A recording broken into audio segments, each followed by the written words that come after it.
이 프로그램을 우리 장관님께서 계속 준비해 주시고 많은 관심을 네. 가지셨어요. 아, 예. 아, 그만큼 저희가 고향 사람 제가 이따가 다시 저거 하겠습니다. 네, 그만큼 우리 다음 세대에 대한 관심이 많으시고 또 이것을 위해서 우리가 이렇게까지 온라인으로 이렇게 모여서 또 알찬 강의로 그렇게 준비를 했거든요. 네, 우리 장관님 잠깐 우리 소개하실 때 큰 박수 부탁드립니다. 안녕하십니까. 반갑습니다. 네, 교사강습회에 반갑습니다. 참여하신 여러분을 환영합니다. 저는 신재국 사관인데요.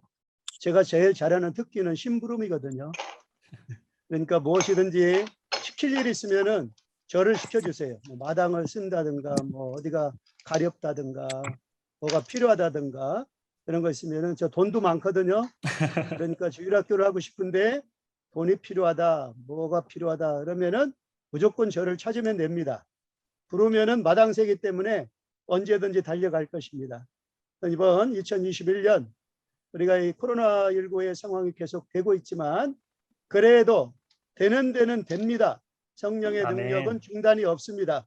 여러분 아멘. 힘을 가지고 또 자신감을 가지고 이번 여름 성경학교가 어린이들의 영혼을 터치하는 소중한 기회가 될 수 있도록 기도하고 시도해 보시기 바랍니다. 마음껏 하십시오. 하나님께서 함께 주실 것입니다. 감사합니다. 감사합니다. 네, 우리 현장에서의 현장감은 조금 떨어지지만 그럼에도 불구하고 이렇게 다들 얼굴 보고 함께 나눌 수 있어서 너무나 감사합니다. 네, 지금 공유 화면을 보시면은 오늘 프로그램이 아래와 같습니다. 처음에 우리 접속 확인하고 같이 오리엔테이션 하고요. 그리고 우리 장관님께서 방금 환영 인사해 주셨고 이어서 쭉쭉 강의 1, 휴식 2, 그리고 공감의 시간, 기도 및 촬영으로 그렇게 일정을 마무리하려고 합니다. 제가 생각했을 때 장관님께서 많은 신경 써주셔서 귀한 강의로 준비를 철저히 했거든요. 그래서 이 세대를 바라봄에 있어서 우리가 어떤 시각을 가져야 되는지 지금 우리가 기존에 가지고 있던 생각하고는 시대가 많이 변했습니다. 그래서 그런 시각을 다시 한번 띌 수 있는 그런 좋은 시간이 되고 또 우리 주일학교 코로나 시대임에도 불구하고 저희들 잘 준비돼서 다음 세대를 잃지 않도록 잃어버린 영혼이 되지 않도록 함께 노력해 줬으면 좋겠습니다. 우리 장관님 잠깐 기도해 주시고 우리 시작하도록 하겠습니다. 네, 기도드리겠습니다. 하나님 아버지 은혜와 사랑을 감사합니다. 저희들 어린 영혼들을 맡고 있습니다. 하나님 시대가 어렵고 힘들지만 이 사명을 감당할 수 있는 능력 주심을 감사합니다. 아멘. 어려운 여건 속에서도 기쁨으로 귀한 사역을 감당하고 있는 우리 청년 사역자들을 축복하여 주시옵소서. 아멘. 서울 지방에 더욱더 좋은 일이 많이 있게 해 주시고 영문마다 하나님의 능력이 나타나는 귀중하고 소중한 은총으로 인도하여 주시옵소서. 아멘. 오늘 조사 강습회를 통하여 우리가 다시 한번 어린 영혼의 소중함을 일깨우고 그들을 구원할 수 있는 실제적인 방법을 함께 나누는 귀한 시간으로 인도하여 주시옵기를 기도하고 예수님의 이름으로 기도드리옵나이다. 아멘. 아멘. 감사합니다. 네, 바로 이어서 강의 시간을 갖도록 하겠는데요. 미디어와 다음 세대에 대해서 우리 박지영 사관님께서 강의하도록 하겠습니다. 제가 돌리도록 하겠습니다. 네, 잘 들리시나요? 네, 잘 들립니다. 네. 네, 잘 원활한 진행을 위해서 나머지 혹시 얘기하고 싶으신 분들 빼고는 음성어를 해주시면은 조금 더 음성 같은 게 잘 될 것 같습니다. 네, 됐습니다. 네, 오늘 제가 맡은 강의의 주제는 미디어와 다음 세대입니다. 대체 무슨 강의를 할까 이렇게 궁금하신 분들도 계실 것 같아요. 근데 이 미디어가 지금 세대에 정말 뗄 수 없는 관계인 것 같고, 그래서 우리가 미디어를 얼마나 잘 아느냐에 따라서 우리가 아이들에게 필요한 것들을 줄 수 있고 얼마나 인지하느냐에 따라서 아이들을 잘 이끌 수 있다고 생각을 합니다. 그래서 오늘은 미디어와 다음 세대라는 주제로 먼저 성경 속의 문화, 그리고 미디어의 발전사를 잠깐 학문적인 것도 조금 다룰 거고요. 그리고 미디어 속에서 언론과 대중문화가 어떻게 보여지고 있는지에 대해서 함께 보도록 하겠습니다. 네, 쭉쭉 잘 보이시죠? 요즘 너무 익숙한 풍경이죠. 요즘 아이들이 코로나 시대를 맞아서 이제 인터넷으로 수업을 하고 그러다 보니까 이러한 핸드폰이나 태블릿 그리고 컴퓨터 같은 사용이 많아졌어요. 그래서 그만큼 아이들이 이렇게 접하는 그런 확률이 높아졌다고 할 수 있습니다. 그래서 먼저 이 미디어 시대의 용어를 먼저 설명해 드리려고 하는데 일단 미디어, 매스 커뮤니케이션, 매스에 대해서 먼저 설명해 드릴게요. 매스는 대량의 대규모의 대중적인이라는 의미를 가지고 있고 커뮤니케이션은 모두 아시다시피 의사소통, 사람들끼리 서로 생각이나 느낌 따위의 정보를 주고받는 일입니다. 그리고 미디어는 또 이것도 아시다시피 매체, 어떤 작용을 한쪽에서 다른 쪽으로 전달하는 역할을 하고 있습니다. 그래서 요즘 쓰이는 언어 중에서 매스미디어, 매스 커뮤니케이션 이게 대중매체라고 생각하시면 돼요. 그래서 용어들이 들릴 때 이게 대중매체를 지칭하는 거구나 이렇게 생각해 주시면 될 것 같습니다. 이 매스미디어라는 그 수단, 대량의 의사소통 수단을 통해서 어떤 콘텐츠들이 나가냐면은 바로 이 언론이랑 문화, 제가 두 가지로 크게 나눴는데 언론, 정치가 포함된 언론과 그리고 사회가 포함된 문화로 나눠보았습니다. 근데 이 전에 먼저 어쨌든 저희들이 교사들로 크리스천 교사들로 이 자리에 모였으니까 성경적인 그 배경을 먼저 찾아봤으면 좋겠어요. 그래서 제가 성경을 함께 보았으면 좋겠습니다. 성경은 창세기 4장 19절에서 22절 말씀입니다.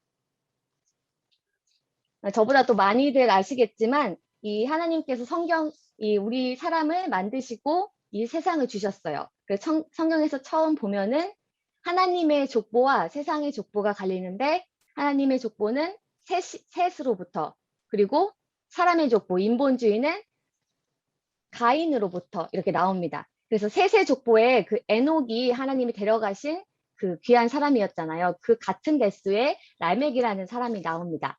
라멕이 처음 나올 때 두 아내를 맞이했다고 나오잖아요. 그래서 이때부터 일부 다처제가 시작됐음은 물론이고 쭉 말씀을 읽다 보면 야발이 가축을 치는 자의 조상이라고 나와요. 이것은 그 인본주의의 불을 상징하고 있습니다. 그리고 유발은 수금과 충소를 잡는 모든 자의 조상.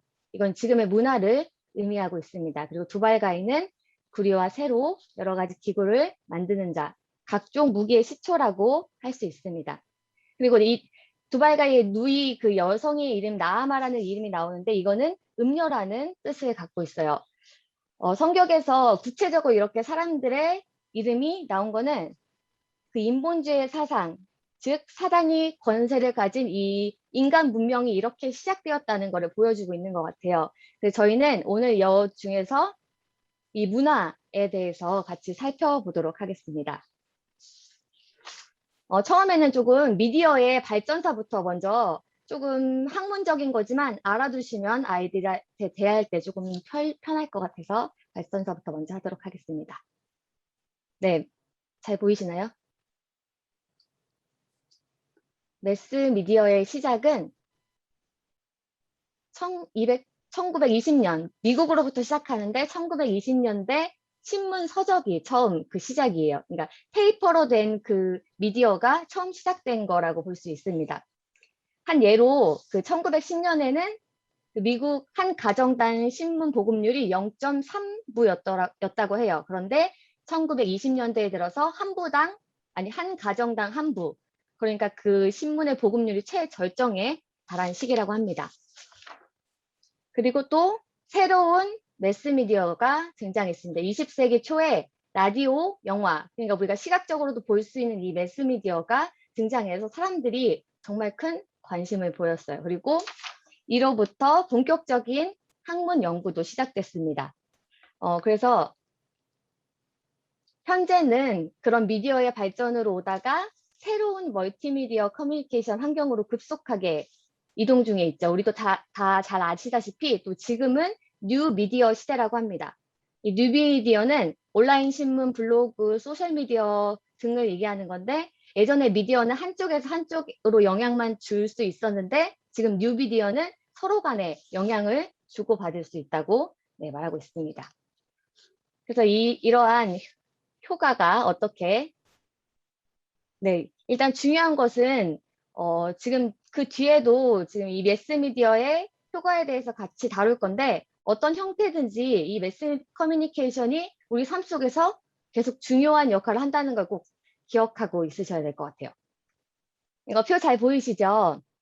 제가 이렇게 반응이 없으니까 계속 혼잣말 하는 것 같지만 잘 듣고 계실 거라 생각하면서 하겠습니다.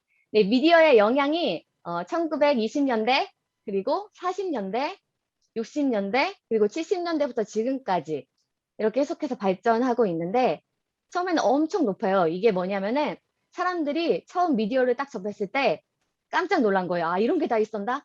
그래서 그 미디어가 말하는 거는 그대로 사람들에게 다 가서 영향을 줄 것이다라고 생각을 했어요. 그래서 최강 효과이고 이 탄환 이론은 우리 총에서 그 탄환이 이렇게 쏘면은 다 그 총알이 박히는 것처럼 그 이론이라고 해서 탄환 이론입니다.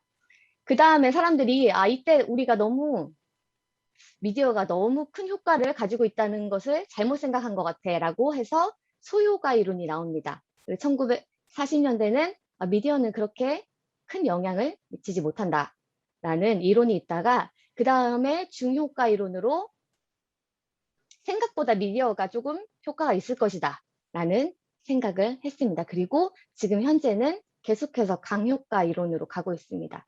이 강효과 이론으로 가고 있다는 것은 미디어가 지금 많은 학계에서도 사람들에게 미치는 영향이 지대하다고 믿고 있다는 것입니다. 그래서 다시 강효과로 가고 있습니다. 이 매스미디어는 그 두 가지 주제인데 크기에 관한 거예요. 도대체 매스미디어는 얼마나 큰 영향력을 행사하며 만약 그 영향력이 크다면 그것은 무엇 때문이며 크지 않다면 무슨 이유인가에 대한 게 주요 내용입니다. 근데 이 미디어 효과를 설명하다 보니까 제가 이 SR 효과를 먼저 설명해야 될 것 같아서 이 효과를 넣었는데 이 SR 효과는 이제 들어보신 분들도 계실 거예요. 자극 반응 효과라고 스티뮬러스 리스판스 그래서 학습이 어떤 자극을 통해 반응으로 나타난다는 아주 일률적인 거예요. 자극을 받으면 내가 바로 반응한다. 이런 일률적인 것입니다. 그래서 처음에 그 강효과 이론이 대두됐을 때 이 SR 효과를 사용했어요. 그래서 당연히 사람이 자극을 받으니까 그렇게 행동하지라고 생각했는데 그것이 이런 단순한 법칙은 아니라고. 왜냐하면 사람들의 마음이 그렇게 단순하지 않잖아요. 근데 예전에는 그렇다고 생각을 했는데 지금은 이런 법칙에 의존하지는 않고 있습니다. 이런 법칙 의존하지는 않지만 특별히 오늘날과 같은 현대사회에서 매스미디어의 역할과 그의 의존도가 더욱 높아진다고 중시되기도 하는데 그 하나의 예로 지금이 우리 개인적인 사회가 많이 되었잖아요. 사람들이 누군가 집단으로 모이지 않고 서로 개인적인 사회가 되다 보니까 뭔가 정보를 주고받는 일에 있어서 이런 미디어를 사용한다는 그런 얘기가 많아지면서 이렇게 더욱 중시된다고 주장하기도 합니다. 그래서 이쯤에서 제가 사람들의 어떻게 그 미디어를 수용하고 받은 정보를 수용하는지에 대해서 먼저 설명을 하자면 이거는 그 미디어뿐만이 아니라 이런 뭐 설득하는 것, 광고, 마케팅 분야에도 똑같이 쓰이는 그런 인지 단계인데요. 먼저 인지 단계가 있어요. 내가 그걸 인지한 다음에 그 다음에는 태도와 정서 변화가 일어나요. 내가 이제 그런 쪽으로 이제 생각을 해야겠다. 그런 쪽으로 태도를 가지고 있어야겠다. 그렇게 변화가 일어나고 그 다음에 행동 변화로 이어집니다. 근데 저는 이 중에서도 이 인지 전에 이따가 다시 한번 말씀드리겠지만 잠재의식을 한 개 더 넣고 싶고 이따가 또 이에 대해서 또 설명을 할 수 있을 것 같아요. 사람들이 이 중에서 제일 중요시하는 게 바로 이 행동입니다. 마케팅에서도 마찬가지예요. 그리고 광고에서도 마찬가지고 내가 무슨 물건을 광고했어요. 그러면은 그 사람들이 뭐 그것만 인지하고 있어서 끝나는 게 아니잖아요. 그것을 사는 게 궁극적인 그들의 목표입니다. 근데 제가 말씀드리고 싶은 거는 사람들이 인지하면은 언젠가 그것이 나의 태도로 변화되고 그것이 그리고 행동으로 나올 수 있다는 사실입니다. 그래서 만약 내가 그것을 인지하고 있다면 뭔가 결정적으로 내가 선택해야 하는 순간에 그 행동이 그 인지로부터 나온다고 저는 그렇게 생각합니다. 그래서 그 미디어도 그래서 더 중요하게 다뤄야 한다고 생각합니다. 그래서 우리는 크리스천 교사들이죠. 이런 크리스천 교사들로 우리들이 어떤 것들을 인식하고 있고 그리고 우리가 어떤 것들을 가르쳐야 되는지 그것을 오늘 한번 짚어보고 한번 알아보는 시간이 되었으면 좋겠습니다. 앞에서도 이야기했듯이 지금 아이들이 그 매체랑 접촉할 수 있는 그 통로가 되게 많아졌고 그리고 횟수도 되게 잦아졌어요. 그러다 보니까 미디어에 노출될 확률이 많습니다. 미디어 중에서 그래서 이거는 또 미디어 하나의 이론인데 이건 좀 알고 지나가셨으면 좋겠어서 제가 이 이론을 넣었습니다. 이거는 틀짓기라는 이론인데요. 영어로는 프레임 이론이라고 합니다. 이 프레임은 언론에서뿐만이 아니라 여기저기 많은 분야에서 쓰이는 것 같아요. 많이 들어봤죠? 프레임에 갇혀 있다. 뭐 프레임으로 본다. 이게 많이 들어보셨을 거라고 생각해요. 다들 아시다시피 프레임이 이 액자, 틀이라고 보시면 됩니다. 왜냐하면 우리가 언론이라는 것은 모든 사건을 다룰 수가 없잖아요. 그래서 그중에서 이 액자에 무엇을 담을지 생각을 해야 돼요. 그래서 프레임 이론이 있을 수밖에 없고 그리고 그 하나의 스토리를 결정했다고 칩니다. 그런데 그 스토리에서도 다 다룰 수가 없어요. 그래서 한 가지에 집중하는 것입니다. 그래서 이 프레임 이론이 사용될 수밖에 없습니다. 그래서 그 하나의 언론이 그 중점적인 그 프레임 안에서만 우리가 보여주기 때문에 우리가 간혹 헷갈릴 수 있어요. 내가 생각했던 건 그거 아닌데 왜 언론에서 저렇게 말하지? 왜냐면 언론은 또 하나의 프레임으로 그것을 말하고 있기 때문입니다. 그래서 이 프레임 이론이 중요하고 우리가 이걸 인지하고 있어야 되는 것이 언론에서 말하는 게 다 사실이다. 이렇게 인지하는 건 좀 위험한 것 같아요. 네, 물론 요즘 이 선생님들은 워낙 많은 요즘 뉴스들이 있고 또 가짜 뉴스들도 있고 해서 분별하실 거라고 생각을 하지만 일단 프레임 이론으로 언론이 이루어진다. 그리고 그런 이론으로 아이들이 그런 뭐 필터 없이 그렇게 정보들이 아이들 안에 들어온다고 생각했으면 좋겠어요. 그래서 제가 하나의 예를 들 텐데 혹시 낙태에 대한 토론이 있었다고 생각을 해보면 낙태에 대한 이슈가 있어요. 근데 한 언론에서는 태어나지 않은 아이의 생명에 아주 중점을 두고 있어요. 그리고 한 언론에서는 여성의 권리, 여성의 몸에 중점을 두고 있어요. 만약 이 둘 중에서 내가 먼저 접한 그리고 내가 본 그 틀에 의한 게 내 머릿속에 인지가 먼저 심겨진다는 것입니다. 그래서 우리가 낙태를 생각할 때 그것이 먼저 떠오르고 그렇게 행동할 여지가 크다는 것을 좀 알고 계셨으면 좋겠습니다.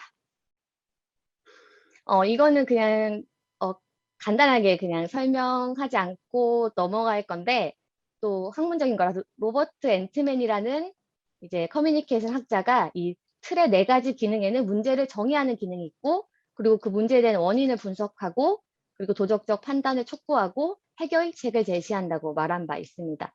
이만큼 이 프레임 이론이 중요하고 우리가 인지하고 있어야지 그것을 분별해낼 수 있다는 사실입니다. 네, 그 다음으로 그러면 우리가 어떠한 틀을 통해서 아이들이 인지 변화가 일어날 수 있을까? 어떠한 틀을 가지고 이런 프레임 틀을 가지고 언론에서 이야기할까를 한번 보자면 지금 코로나19가 엄청 성행하고 있죠. 그렇다면 언론에서 기독교는 어떻게 말하고 있을까요? 네, 제가 대답을 참 듣고 싶지만 들을 수 없으니까 대답을 들은 것으로 하고 언론에서 요즘 기독교에 대해 말하고 계시는 것들 다들 느끼시죠? 저는 이 코로나 이전과 이후에 기독교에 대한 시선이 되게 많이 달라진 것을 느끼는데 이전에도 물론 좋지는 않았다고 생각을 해요. 특히 언론에서 말하는 기독교가 그리고 또 이렇게 개독교라고 좋지 않은 언어를 합해서 기독교를 설명하기도 하고 그런데 이 코로나로 인해서 더 많이 그 그 영향이 심각해졌다고 생각을 합니다. 하나의 예를 한번 들어볼게요. 제가 어느 신문에서의 그 기사를 한 개 갖고 왔는 지난해 8월 사랑제일교회, 1월 BTJ 열방센터, 2월 IEM 국제학교까지 신종 코로나 바이러스 감염증 대유행 시기에 늘 기독교발 집단 감염이 발생한다. 이것에 딱 접했을 때 이게 기독교에 대해서 되게 좋게 말하는 건 아니잖아요. 그죠? 그러니까 이 프레임에는 그 말을 하는 논조도 포함되어 있는 거예요. 어떤 식의 그런 톤을 가지고 이 얘기를 하는지 분명 기독교를 그런 부정적인 의미에서 이야기를 하고 있습니다. 그러면 이런 것을 본 아이들에게 어떤 영향이 미칠지는 한번 우리가 생각해 봐야 될 것 같아요. 그래서 제가 많이 예를 또 뒤에 가서 또 예가 있는데 일단 이런 예를 가지고 설명을 했을 때 다들 인식하실 것이라고 생각해요. 그래서 전 뉴스를 볼 때나 이런 거를 볼 때 조금 더 분별해서 보셨으면 좋겠고, 그리고 그것 가운데에서 우리가 정말 추구해야 할 방향이 어떤 건지 네, 보셨으면 좋겠어요. 그리고 제가 5월에 그 공부에 글을 설교를 한 게 썼는데 거기에서 이런 말을 했습니다. 아이들이 정말 바르게 가는 거를 원한다면은 우리가 아이들을 먼저 말씀으로 무장시켜 놔야 되는 방법밖에 없는 것 같아요. 저도 이제 아이가 3살과 4살짜리 아이가 있어요. 그들은 또 흡수력이 엄청 빨라요. 이제 뭐 조금만 제가 말을 해도 금방 따라하고 무슨 행동을 해도 그대로 따라하고 그런 네, 아주 귀여운 아이들이 있는데 그렇게 아직 확실한 정체성이 형성되지 않은 아이들일수록 더욱더 이런 흡수가 빨라요. 그럼 우리가 매번 따라다니면서 뭐 지금 어린이집 한 명이 다니고 있는데 그 어린이집에 가서도 이제 안 좋은 것들을 뭐 배울 수도 있잖아요. 네, 저기 사진 보여주는데 저희 아이들입니다. 보이시나요? 아주 귀여운 아이들인데 저희가 따라다니면서 모든 걸 이렇게 방어할 수 없어요. 그렇다면 우리가 해야 될 일은 공격 무기를 먼저 주는 거라고 저는 생각합니다. 그래서 우리가 줄 수 있는 공격 무기는 바로 네, 예, 밑에 써 있죠. 하나님께서 대부분 전신갑주를 우리가 입으라고 하셨는데 대부분을 모두 보호하고 호신하는 무기지만 우리가 공격할 수 있는 무기 바로 하나님의 말씀입니다. 그래서 말씀으로 우리가 공격 무기를 먼저 장착하는 게 필요할 것 같아요. 그래서 저도 이제 남사가님이랑 같이 집에서 많이 얘기하는 게 우리가 그 아이들을 막 걱정하고 고민하고 그 이전에 하나님의 말씀으로 먼저 그 아이들에게 심어 놓자는 얘기를 많이 하거든요. 그래서 그 아이들에게 먼저 하나님 말씀이 들어가 심겨 있다면 다른 어떤 공격이 와도 그거에 잘 대처할 수 있을 것이라고 생각됩니다. 네. 네. 그 다음에 이제는 제가 이제 문화의 네, 혐오에 대해서 한번 다루고 싶은데요. 요즘 혐오라는 말 많이 들어보셨죠? 아시안 혐오도 있고 여성 혐오, 남성 혐오, 동양인 혐오 범죄 이런 게 되게 많이 나오고 있어요. 이것 또한 그런 언론의 틀 속에서 나올 경우가 많이 있어요. 왜냐하면은 진짜 아시안 혐오라고 해서 막상 그 기사가 나오는데 실상을 들여다보면 아시안 혐오가 아닌 경우도 있고 그런 경우가 많이 나타나는 것을 보게 됩니다. 제가 한 예를 갖고 왔어요. 제가 저번 학기에 봤던 논문 중에 하나인데 이종수라는 분이 쓰신 2020년 코로나19 관련 CNN 뉴스 영상을 가지고 분석을 한 논문이었어요. 잘 보시면은 이 CNN이 이 코로나19 관련 뉴스 영상을 제공할 때 같이 보여주는 게 이런 야생동물을 밀거래하는 모습, 그런 중국의 이런 모습을 같이 이렇게 합성해서 넣는다는 거예요. 그렇다면 사람들이 인식을 할 때 어떻게 인식을 할까요? 그죠? 아시안 혐오가 생길 수밖에 없는 그런 미디어일 수도 있다고 생각을 합니다. 그래서 시기별로 이렇게 나타났는데 처음에 코로나가 나왔을 때는 이 코로나가 네, 중국에서 했다고 중국을 많이 비난을 했고 그 다음부터 미국으로 확산되니까 이제 미국에서 위급한 상황, 뭐 안 좋은 상황을 보도하기보다는 그 안에서 뭐 인터뷰 이런 기사가 많았다고 합니다.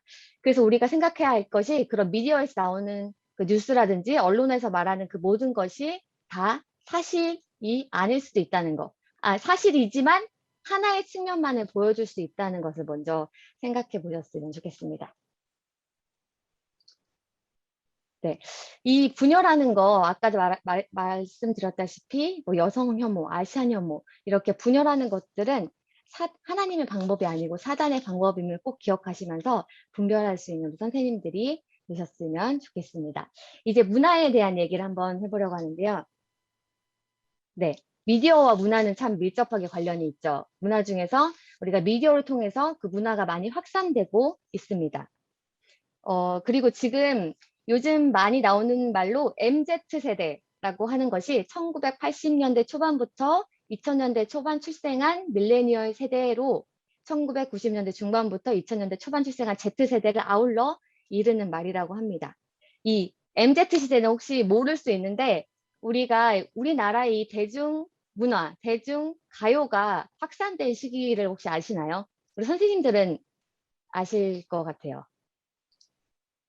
네, 아시는 분들도 있을 거라고 생각이 됩니다. 바로 서태지로부터 그 확산이 되었는데 제가 기억이 나요. 그때 제가 초등학생 때였던 것 같아요. 서태지의 어떤 음악이 그런 무서운 메시지를 담고 있다라는 그런 소식을 들었을 때 되게 그게 뭐 사실적으로 인터넷에 돌기도 했어요. 그래서 그걸 듣고 되게 무서웠던 생각이 나는데, 그게 바로 오늘 함께 또 볼 백워드 매스킹이라는 것입니다.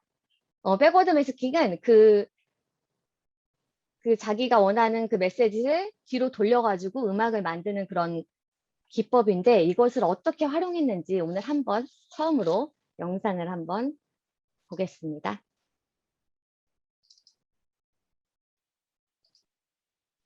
보이시나요?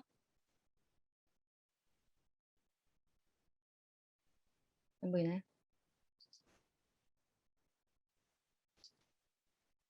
다시 한번 공유해 보겠습니다. 다시 할게요. 제가 연습을 꽤나 많이 했는데도 이게 새로운 이 인터넷 환경이 쉽지 않은 것 같아요. 네. 보이시죠?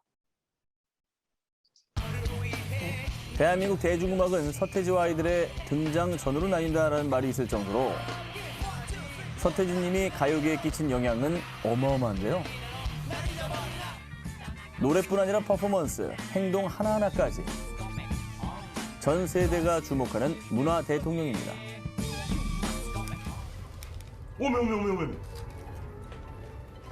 그런데 이 놀라운 파급력 타고 국민적 화제를 불러일으킨 사건이 있었습니다.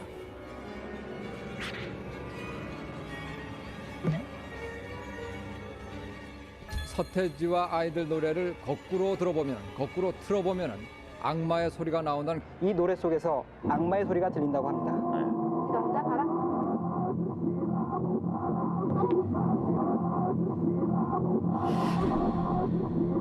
일단 결론부터 말씀드리면 절대 아니라고 말씀드리고요. 하지만 해명이 무색하게 또 다른 괴담이 생겨납니다. 2집 앨범 하여가 속에서도 악마의 메시지가 숨겨져 있다는 주장이 제기됐는데요.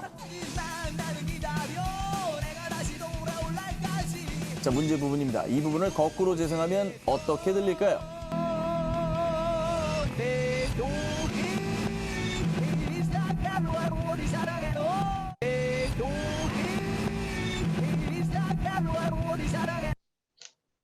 네, 서태지 영상은 여기까지 보도록 하겠습니다. 다시 한번 공유. 저도 처음에는 이거를 되게 접하고 나서 조금 그럴 수도 있지. 뭐 어쩌다 보니까 그렇게 됐을 수도 있지. 많이 그렇게 얘기하곤 합니다. 그런데 이게 얼마만큼의 확률로 그 가사가 그렇게 들어갈 수 있을까요?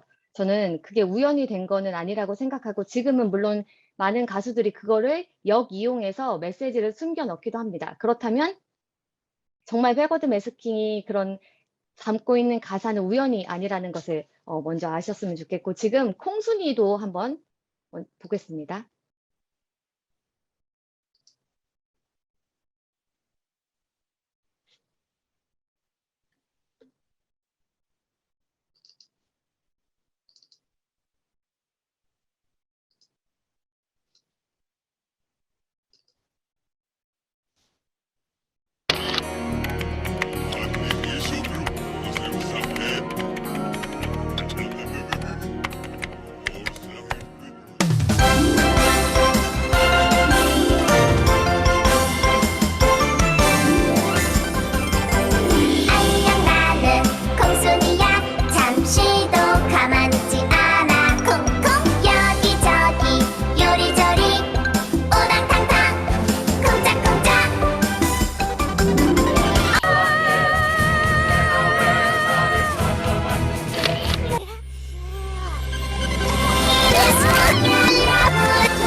네, 여기까지 보겠습니다.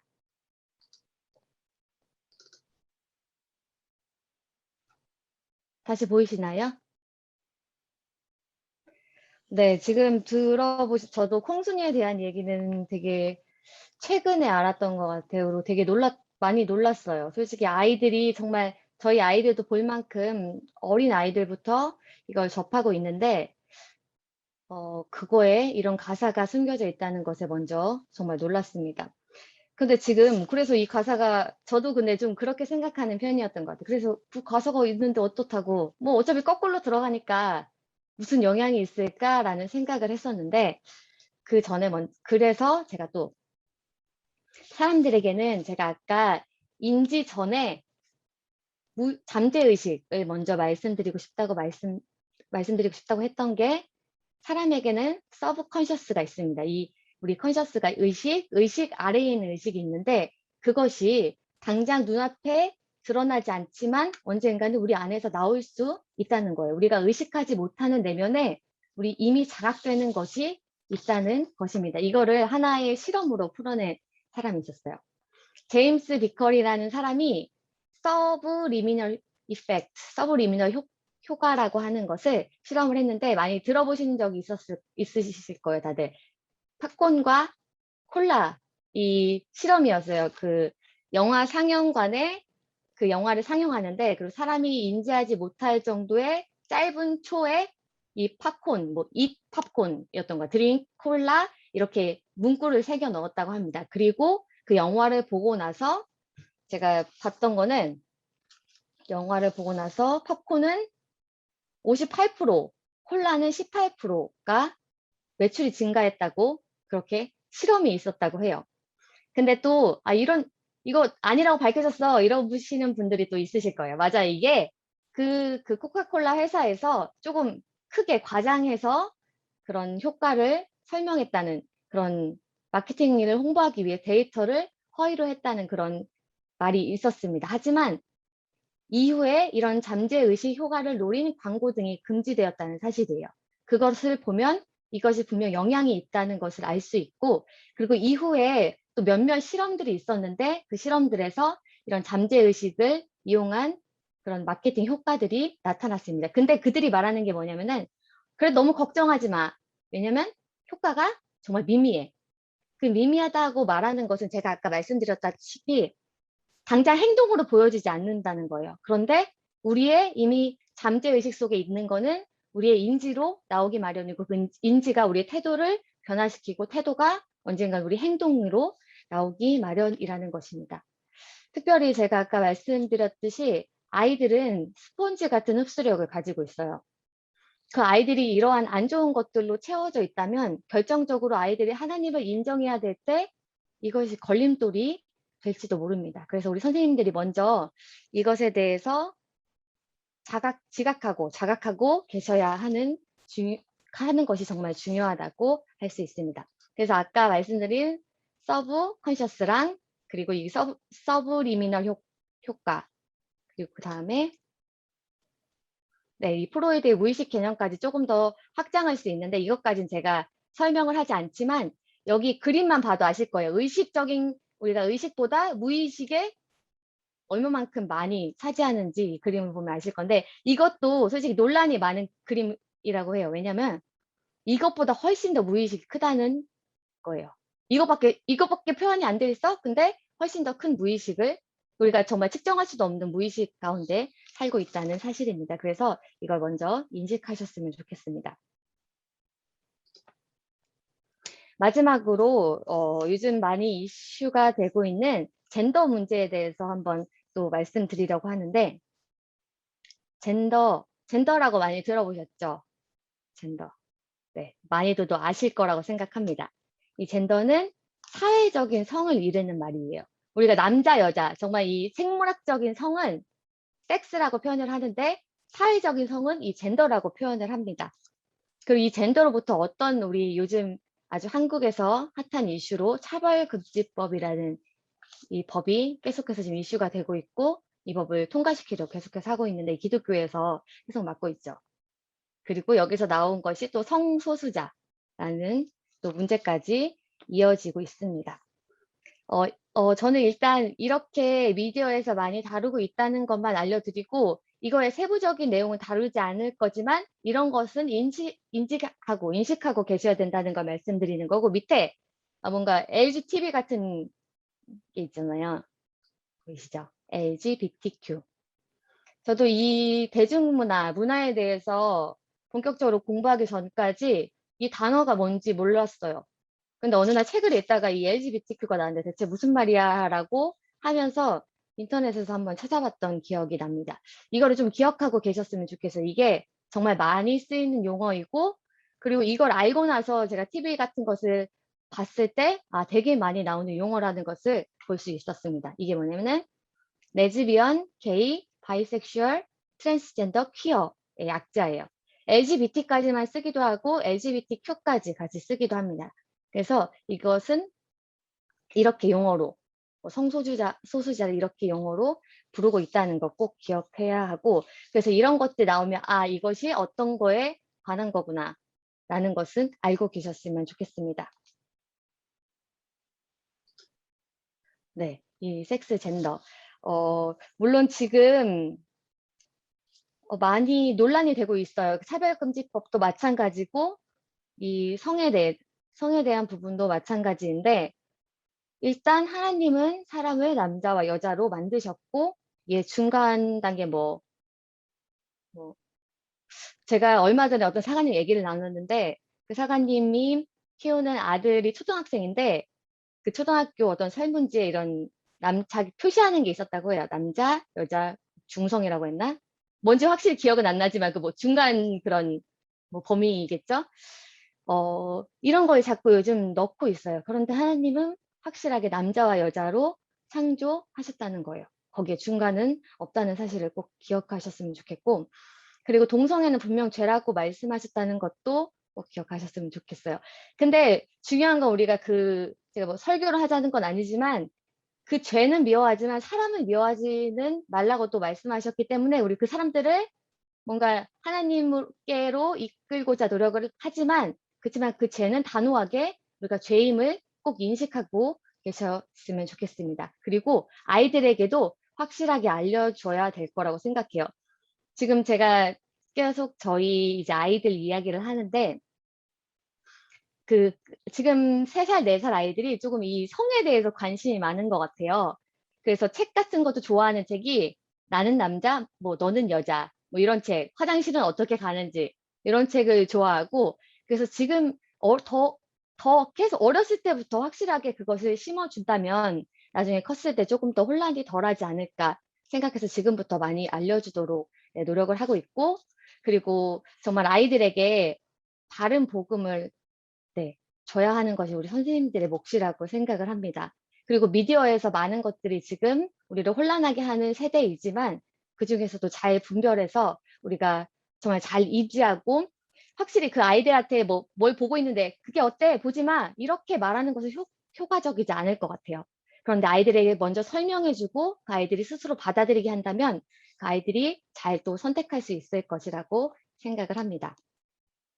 네, 그래서 오늘 크리스천과 교사들에게 필요한 미디어와 다음 세대에 대한 강의를 성경숭의 문화를 잠깐 보았고, 그리고 미디어의 발전사와 크게 언론과 대중문화로 잠깐 조금씩만 다루었는데, 이것들을 꼭 기억하시고 아이들에게 정말 바른 지침을 줄 수 있는 우리 선생님들이 되었으면 좋겠습니다. 네, 이상으로 강의를 마치도록 하겠습니다. 네, 고맙습니다. 감사합니다.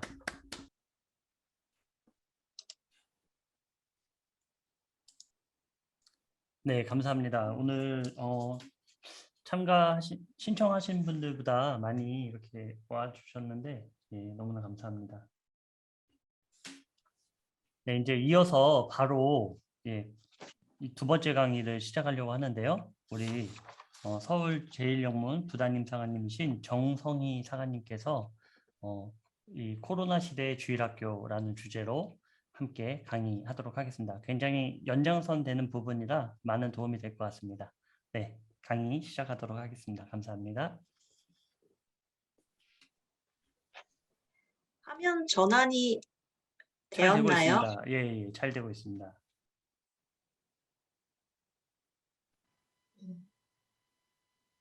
잘 보이시지요? 네, 잘 보입니다. 네. 할렐루야, 안녕하세요. 저는 서울제일영문에서 청년부 예배를 디자인하는 코디네이터 정성희 사관입니다. 서울지방교사 강습회로 만나게 되어서요. 참 감사하고 기쁩니다. 코로나 팬데믹이 우리의 모든 일상을 변화시켰습니다. 이제 우리에게는 마스크가 패션이 되었는데요. 이제 식당은 인원 제한이 있고요. 안 보이시나요?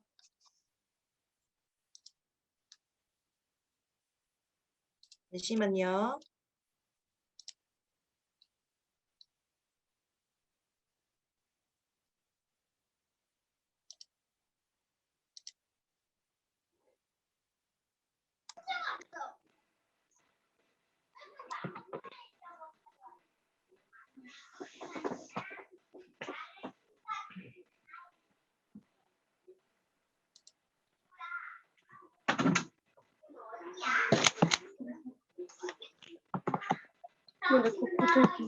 공유가 되고 있을까요?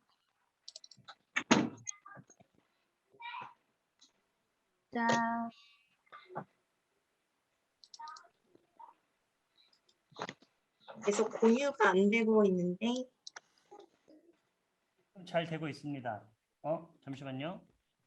보이지가 않아서요. 네. 잠시만요. 네, 제가 다시 하겠습니다.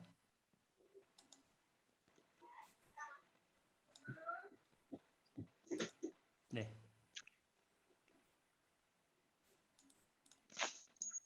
잠시만요.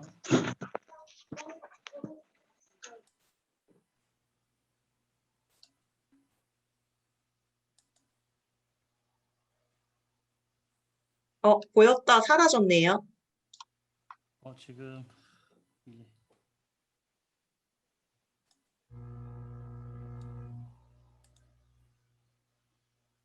됐다. 이게 왜 자꾸 사라졌다. 잠시만요.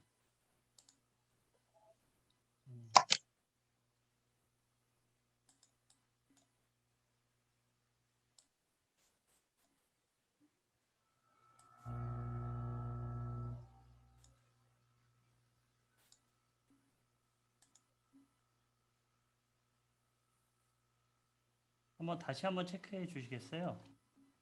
네.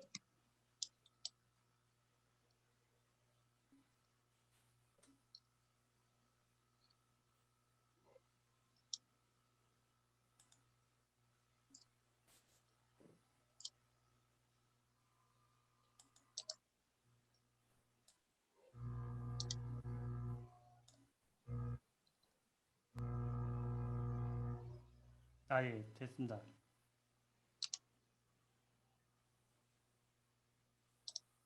예, 이제 됐습니다. 네.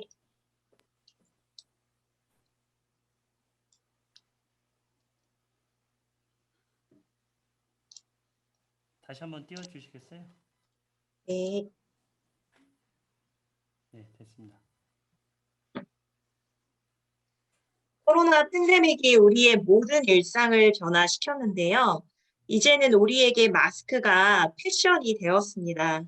또 식당은 인원 제한, 거리 두기, 또 QR코드를 반드시 인증해야지 들어갈 수가 있게 되었습니다. 또 회사에 출근하여서요, 처리했던 업무도 가정에서 처리하는 재택근무로 변했습니다. 학교 수업도 집에서 온라인으로 가능하고요. 또 영화관에서 보던 영화도 이제는 넷플릭스로 가능하게 됩니다. 제 얼굴을 안 보여드리려고 했는데 보여드리겠습니다. 네, 너무나도 새로운 시대가 왔기 때문에요.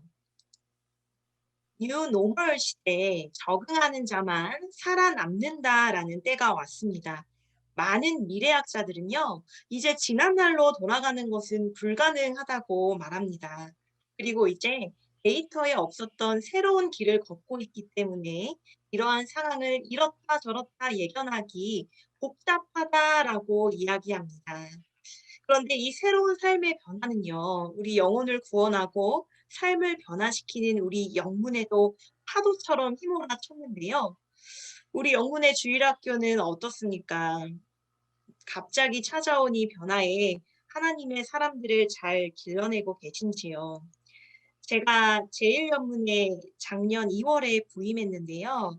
작년 2월부터 유치부서를 담당했습니다. 한창 코로나 기간으로 집합 금지였기 때문에 이제 본영에서 제작하는 키즈워시, 또 이제 유치부 라이브 예배 영상을 부모님들에게 공유했습니다. 먼저 유치부에서는요, 영상 예배에 대해서 굉장히 긍정적인 반응이었어요. 가정에서 예배 드릴 수 있도록 해주셔서 감사합니다. 아이가 사가님이 나와서 참 좋아합니다. 그런데요, 이 영상 예배에서도 두 부류로 되게 극명하게 나뉘더라고요.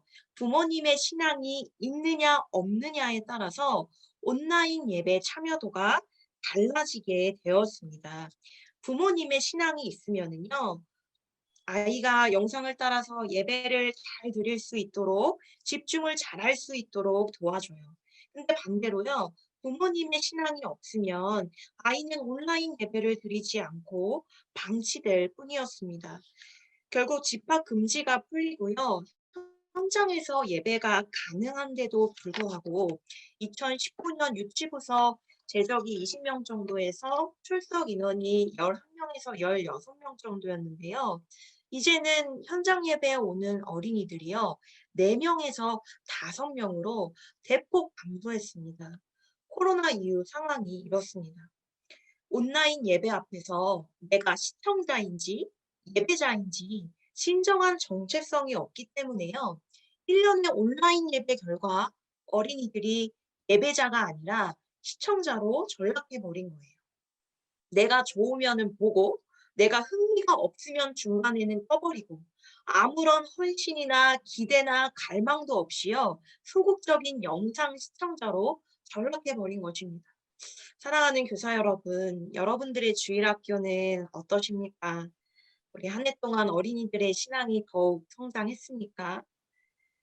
우리 어린이들의 예배가 더욱 뜨거워지셨습니까? 한 해 동안 교사로서의 나의 정체성과 사명이 더욱 견고해지셨습니까? 우리 코로나 팬데믹 이후에 우리의 신앙을 한번 돌아보기를 원합니다. 그리고 아이들의 영혼을 돌아보기를 바랍니다. 되게 참 가슴 아팠던 것이요. 저희 영문에 우리 2학년 4반 학생, 우리 담임부님들이 실습을 나오는데요. 이제 실습을 하는 다른 학생들 중에서 장년부는 예배를 드리지만 청년부서가 현장 예배를 드리지 않고 키즈 워십으로 다 대체하고 청소년이나 청년들은 온라인 줌으로 모이는 영문들이 있다고 합니다. 근데 너무 안타까운 것은 이 온라인으로 모이는 그 참여율이요, 점점 저조해진다는 거예요. 그래서 과천 기숙사로 복귀하는 시간이 다른 학생들은 오후 2시에 오는 학생들도 있고요. 여러분, 숫자 데이터로 보면은 계속해서 우리 출산율은 하락하고 있습니다. 또 1년 사이에요, 교회의 신뢰도도 굉장히 바닥을 치고 있어요. 그리고 우리 영문은 계속 노령화가 되고 있고 영문의 통폐합은 계속해서 이루어지고 있습니다. 만약에 이렇게 계속해서 다음 세대의 부서가 점점 줄다 보면 우리 한국의 미래의 구세군 영문이 얼마나 많이 남아 있겠습니까? 사랑하는 우리 사역자 여러분, 우리는 이제 정신을 차려야 합니다. 더 이상 물러서면은 안 돼요. 우리 예수님께서 말씀하셨는데요. 우리 함께 말씀을 읽어볼까요? 시작. 때가 아직 낮음에 나를 보내신 이의 일을 우리가 하여야 하니라. 밤이 오리니 그때는 아무도 일할 수 없느니라. 아멘. 하나님이 여러분을 보내셨습니다. 믿으십니까? 예수님을 내 삶의 주인으로 모시고 예배하는 세대가 점점 줄어나는 이 시대 가운데 하나님의 자녀들을 길러내는 교사로 하나님이 여러분을 부르셨습니다. 때가 아직 낮입니다. 나를 보내신 하나님의 일을 지금 우리가 해야 합니다. 사랑하는 우리 사역자 여러분, 여러분을 통해서 하나님이 일하신다는 것을 꼭 기억하시기 바랍니다. 우리는 움직여야 합니다. 때가 아직 낮이기 때문에 밤이 오면은 아무도 일할 수가 없습니다. 우리는 밤이라는 때를 코로나를 통해서 간접 경험하지 않으셨습니까? 하나님의 일을 하고 싶어도 하지 못하는 때가 옵니다. 그때가 언제인지 우리는 다 알 수 없지만 그때를 향해서 우리가 지금 가고 있다는 것은 확실합니다. 마지막 날을 향하여 이 세상의 심판의 날을 향하여 우리는 살아가고 있습니다. 그렇다면 질문입니다. 하나님의 일을 하는 낮 동안 우리는 어떻게 일하면 될까요? 저는요, 한국교회에서 지금 부흥하고 있는 3가지 유형의 주일학교 모델을 소개하고자 합니다. 그리고 나서 시대가 변해도 변하지 않는 주일학교를 운영하는 원리 3가지를 말씀드린 후에 저의 강의를 정리하려고 합니다. 그렇다면요, 코로나 이후 부흥하는 주일학교 모델을 지금부터 볼 텐데요. 첫 번째 유형은 바로 온택트 주일학교 한성교회 사례입니다. 이 사례를 위해서요, 제가 영상을 준비했는데요. 영상을 함께 보시면서 강의를 보도록 하겠습니다. 제가 영상을 지금 틀어드릴게요.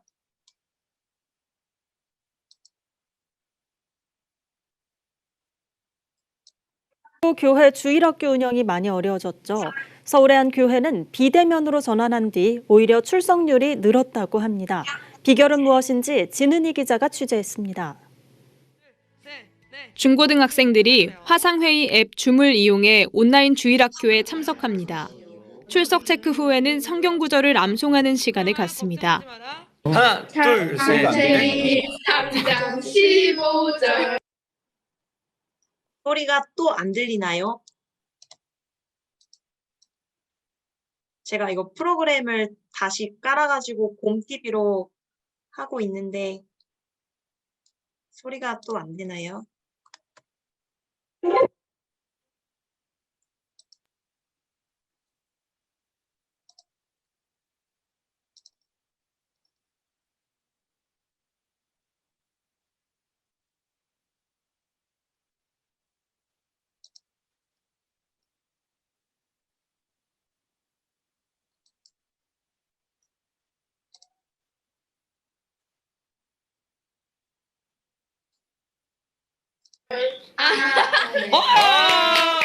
한성교회는 코로나 이전부터 온 오프라인을 넘나드는 온택트 사역으로 아이들과 소통해왔습니다. 코로나 이후에는 스튜디오를 마련해 2박 3일간 이어지는 온라인 수련회 랜선 캠프와 집에서 묵상하고 예배하는 방콕 묵상, 오후 2시에 청소년 생존을 확인하는 두끼TV 등 아이들의 눈높이에 맞춘 다양한 콘텐츠도 자체적으로 개발했습니다. 모두가 반대를 하셨어요. 랜선 캠프가 진행되고 2시간? 3시간도 안 됐는데 애들이 춤을 추기 시작했고요. TV 안에서 자기네들끼리 소통하기 시작했고 눈물 흘려 기도하는 친구들이 늘어나면서 한성교회 중등부는 코로나 이후에 오히려 14%가량 성장했습니다. 나머지 부서도 평균 80% 출석률을 유지했습니다. 코로나 시기 오히려 주일학교는 부흥한 겁니다. 이와 관련해 유 전도사는 쌍방향 소통을 부흥 비결로 꼽았습니다. 쌍방향 소통 프로그램. 이제 아이들이 자기 이름을 불러주고 자기가 한 것을 소개해주고 자기가 만든 것을 우리가 막 인정해주고 방송으로 자기 얼굴도 내보내주고 그러다 보니까 아이들이 이제 관심받고 있구나라는 생각을 들어서 쌍방향 소통 프로그램이 가장 인기가 많았고요. 유 전도사는 최근 온택트 주일학교 사역 비법을 담은 책을 발간하는 한편 코로나 시대 온라인 주일학교 사역이 한국 교회에도 잘 자리 잡아 다음 세대가 부흥하길 바란다는 바람을 전했습니다. 구티비 뉴스 진은입니다. 우리 교회 네, 영상 잘 보셨나요? 네, 비대면 시대에도 하나님은 한계가 없으시다라는 게 우리 한성교회 주일학교 팀의 슬로건인데요. 온라인이기 때문에 가능한 사역을 했더니 오히려 오프라인 현장에서 더 부흥의 열매를 맺었다는 것입니다. 그렇다면 온택트로 어떻게 한성교회가 구체적으로 운영하고 있는지 다음 영상을 이어서 보시겠습니다. 텍트 주일학교 지금 소개합니다. 집중! 세대별 맞춤형 주일 온예배. 온 가족이 함께 성경을 따라 쓰며 묵상하는 방콕 묵상. 유치용, 초등용, 그리고 청소년과 장년까지 연령별 수준에 맞는 묵상집으로 방콕에서 묵상해요. 방콕 묵상과 함께 한 주 한 구절씩 말씀을 노래로 외우는 하키우키송. 방콕 묵상 안에 라라 활동을 라라 언니와 함께 해보세요. 방콕 묵상 성경 이야기를 생생한 영상으로 더 쉽고 더 재밌게 말씀을 기억해요. 교회에서 친구들을 위해 방콕 묵상과 선물을 포장하고 직접 한 집 한 집 배달했던 해피 라이더스, 그리고 해피 패커스. 온 가족이 함께 모여 연습하며 가까워지고 믿음의 추억을 나누는 방콕 스타. 중고딩 살아있니? 청소년의 생존 확인 실시간 퀴즈쇼 뚜끼TV. 조용하던 중이도 반응하기 시작했다는 뚜끼TV. 실시간 댓글과 함께 지금 찾아보세요. 하나님이 키우세요. 우리 아이 키우세요. 어린이 친구들을 위한 하키우키 TV. 친구들의 목소리도 듣고 퀴즈도 풀고 선물도 주는 실시간 하키우키 TV. 고난주간 새벽을 깨워라. 온라인 새벽 기도의 고온새. 거룩한 습관을 잡아보세요. 교회에서 못하면 집에서 하면 돼요. 온 가족이 함께하는 가족 성경학교. 8시간 실시간 청소년 랜선 캠프. 하나님의 팬심으로 모여든 랜선 캠프 8시간. 와우! 랜선 캠프 마지막 줌으로 함께하는 셀러브레이션 줌 나잇. 랭가잉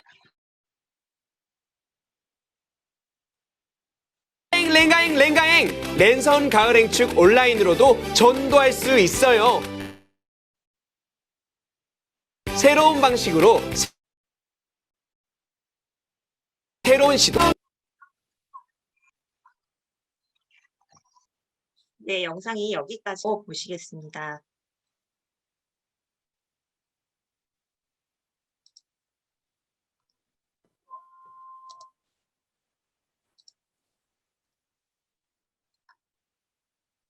네, 화면이 보이시나요? 네. 임팩트 사역 잘 보셨지요? 한성교회에서는요, 유튜브 채널을 위한 촬영 부스도 따로 있고요. 그 팀에 대한 인력도 많습니다. 그래서 그만큼 세대별의 입맛을 맞는 콘텐츠를 참 잘 만들어냈는데요. 가족들이 함께 묵상할 수 있는 방콕 묵상, 하키우키로 한 주에 한 구절씩 하나님의 말씀을 노래로 외우는 시간도 있고, 또 줌나잇이나 랜선 수련의 해피 라이더스 등 어린이나 청소년 세대에게 친근감 있게 다가가는 게 특징입니다. 우리 한성교회에서 말하는 것은요, 이제는 세대가 변했다는 거예요. 이제 복음을 담는 그릇도 새롭게 변화해야 된다는 것인데요. 한성교회를 필두로 여러 교회에서 이렇게 온라인과 오프라인을 오가면서 활발하게 사역하는 교회 유형을 온택트 주일학교 유형으로 부릅니다. 이제 두 번째 유형을 보시면은요, 현장 중심 예배를 강화하는 주일학교 모델입니다. 바로 이제 제가 사역하고 있는 서울제일영문인데요. 이것은 함께 사진 자료로 보시겠습니다. 저희 그 제일영문 청년부는 유치부서, 주일학교, 학생회, 청년회로 이렇게 부서가 나뉘어져 있는데요. 먼저 우리 유치부서를 보시면 유치부서는 이제 코로나 이후 나오지 않고 있는 10가정에게 한 달에 한 번씩 택배 신방을 하고 있습니다. 그래서 저희가 한 달 동안 예배할 때 만들었던 예배 때 했던 그 활동을요, 키트로 만들어 가지고 간식이랑 메시지를 담아서 보내고 있습니다. 그래서 코로나가 끝나고 우리 친구들이 나올 수 있을 때까지 우리 유치부는 기다리고 있어. 이것을 항상 어필을 하고 있어요. 그리고 이제 현장에 나오는 아이들을 위해서도 현장 예배를 강화했는데요.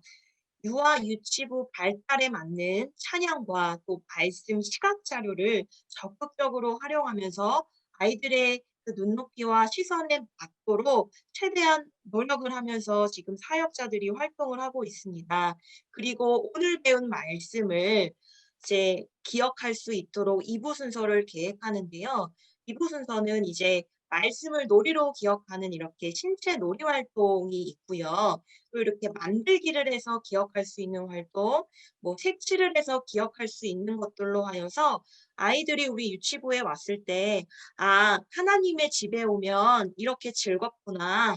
아, 하나님과 함께하면 이렇게 행복하구나를 우리 아이들이 예배 때 경험할 수 있도록 최대한 돕고 있습니다.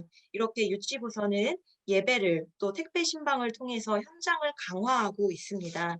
우리 주일학교 모습을 보면요. 주일학교는 다른 행사들을 많이 줄이고 말씀을 통한 놀이와 행사를 주도적으로 하고 있습니다. 그래서 성경 쓰기, 성경 암송, 성경 퀴즈, 성경 대화 카드를 통한 대화 놀이를 해가지고요. 우리 선생님들이 말씀을 우리 아이들에게 가르치고 아이들은 말씀을 배우도록 힘을 쓰고 있습니다. 기존의 예배 방식에 말씀에 더욱더 강조를 한 것입니다. 참 감사한 것은요. 우리 주일학교 부서는 코로나 이전이나 코로나 이후나 인원의 변동이 없습니다. 그만큼 말씀을 먹이고 말씀의 승부를 보고 있기 때문에 이 주일학교가 계속해서 코로나 이후에도 흔들리지 않고 있다고 저희 사역자들은 믿고 있습니다. 다음은 우리 학생회인데요. 우리 학생회는 기존 예배에다가 마인드 노크라는 것을 더 추가를 했고요. 절기 예배를 강화하는 방식으로 지금 현장 예배를 강화하고 있습니다. 우리 보고 계신 이 화면은요. 우리 아이들이 예배당에 왔을 때 처음 하는 것이 바로 말씀을 암송하는 거예요. 이 말씀은 이제 그날의 예배 주제에 해당하는데요. 이 말씀을 암송하면은 마인드 노크라는 소그룹 활동으로 들어가게 됩니다. 그래서요, 아이들이 지난 주일에 들었던 말씀을 내가 삶으로 어떻게 살아냈는지를 학생 리더와 함께 나누는 거예요. 그 그룹으로 해서 나누는데 이 시간을 통해서 아이들이 아, 나는 말씀으로 한 주 동안 어떻게 살아냈어 이런 것을 나누는 거거든요. 이렇게 마인드 노크 시간 30분을 한 뒤에 그 다음에 예배당으로 와서 예배를 드리게 됩니다. 우리 학생회에서 아까 강화하는 것이 절기 예배를 강화했다라고 말씀을 드렸어요. 그래서 예수님의 십자가 사랑, 예수님의 그 은혜, 성령님, 부활의 능력 이런 것에 대해서 더 초점을 맞춰서 가르치고 있습니다. 그래서 청소년기에 하나님의 자녀됨으로써의 구별된 하나님이 임재하시는 예배에 대해서 영적 민감성을 더욱더 자극하려고 이렇게 절기 예배를 강화하고 있습니다. 학생회가요, 작년에 코로나로 인해서 인원이 엄청나게 줄었거든요. 그런데 지금은 회복해서요, 안정기에 접어들어가고 있습니다. 다음 사례는 청년회입니다. 청년회는 매일 말씀 묵상을 컨셉으로 매일 성경을 중심으로 해서 소그룹과 예배 말씀 선포, 리더 교육을 지금 진행하고 있습니다. 실제로 청년회는 2019년, 그러니까 코로나 이전에는요, 16명에서 18명이 모였었는데 지금은 27명이 모이고 있습니다. 오히려 코로나 이후에 더욱 부흥하고 성장한 것입니다. 저희 사역자들은요, 청년회가 말씀을 중심으로 운영되고 있기 때문에 부흥하였다라고 믿고 있습니다. 사랑하는 우리 사역자 여러분, 한성교회와 같이요, 모든 장비와 사역자들이 갖추어져 있지 않다고 해서 좌절하지 마시기 바랍니다.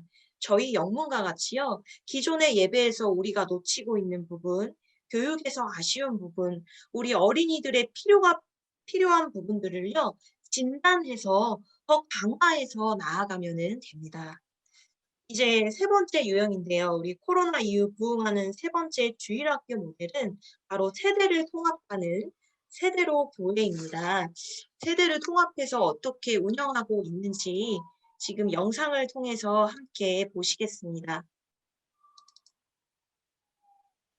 주일학교 학생 수가 크게 줄면서 절반 이상의 교회들이 주일학교를 운영하지 못하고 있습니다. 이제는 주일학교 신앙의 단절까지도 고민해야 할 위기 상황인데요. 파워 인터뷰에 출연한 세대로 교회 양승원 목사는 어른과 아이들이 함께 드리는 공동체 예배를 통해서 위기에 빠진 주일학교를 활성화하자고 조언했습니다. 고석표 기자입니다.